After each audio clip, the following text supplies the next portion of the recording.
এত মিথ্যাভাবে অনেক কিছু গুজব সাজানো হয়, এখন তো এআই চলে এসছে, নানানভাবে আজে বাজেভাবে ভিডিও বানানো হচ্ছে, গসিপ করা হচ্ছে, গুজব ছড়াবে।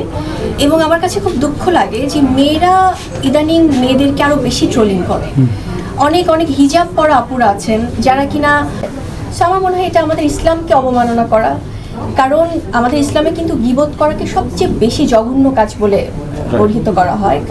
আমার মনে হয় যে কখনো আইনানুগ ব্যবস্থা নেয়নি, বাট এটা আসলে নেওয়া উচিত। আবু কুরুচিপূর্ণ অ্যাটাক করা হয়, সেটা নিয়ে আপনি আইনানুগ ব্যবস্থাও কখনো নেননি, মানে অনেক নায়িকারা আছে যারা আইনানুগ ব্যবস্থা নেয়, সেই ব্যাপারগুলো আপনি কিন্তু কখনো করেননি, সেটা নিয়ে যদি বলতেন।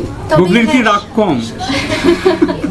Last question, last question. না আসলে একটু ইন্টারভিউ সেশনটা শেষ করি।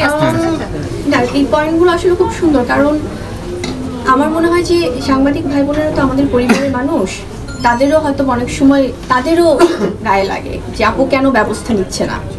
I respect it, thank you so much ভাইয়া আপুর আপনারা যারা আছেন। কারণ আমাকে অনেক সময় অনেক কলিগরা আমার সাংবাদিক ভাই বোনেরা বলেছে যে আপু আপনি ব্যবস্থা নেন, এভাবে সোশ্যাল মিডিয়াতে এত বুলিং, এত ট্রোলিং, এত মিথ্যাভাবে অনেক কিছু গুজব সাজানো হয়, এখন তো এআই চলে এসছে, নানানভাবে আজে বাজেভাবে ভিডিও বানানো হচ্ছে, গসিপ করা হচ্ছে। আমার মনে হয় যে কখনো আইনানুগ ব্যবস্থা নেয়নি, বাট এটা আসলে নেওয়া উচিত। কারণ সাইবার ক্রাইম আছে আমাদের বাংলাদেশে, আমরা অবশ্যই আমাদের দেশে আইনের প্রতি শ্রদ্ধাশীল।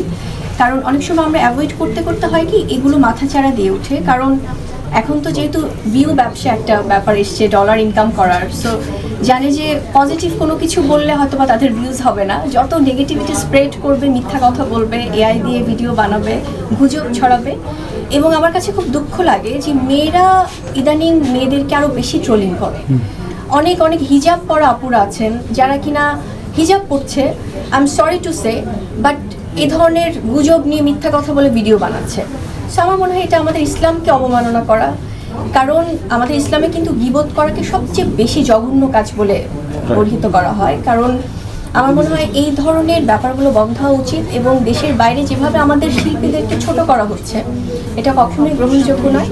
সো আইনানুগ ব্যবস্থা নেওয়া উচিত এবং আমাদের দেশে সাইবার ক্রাইমের আমার মনে হয় দ্রুত এই বিষয়গুলো আসলে তাদের চোখে পড়বে। Thank you.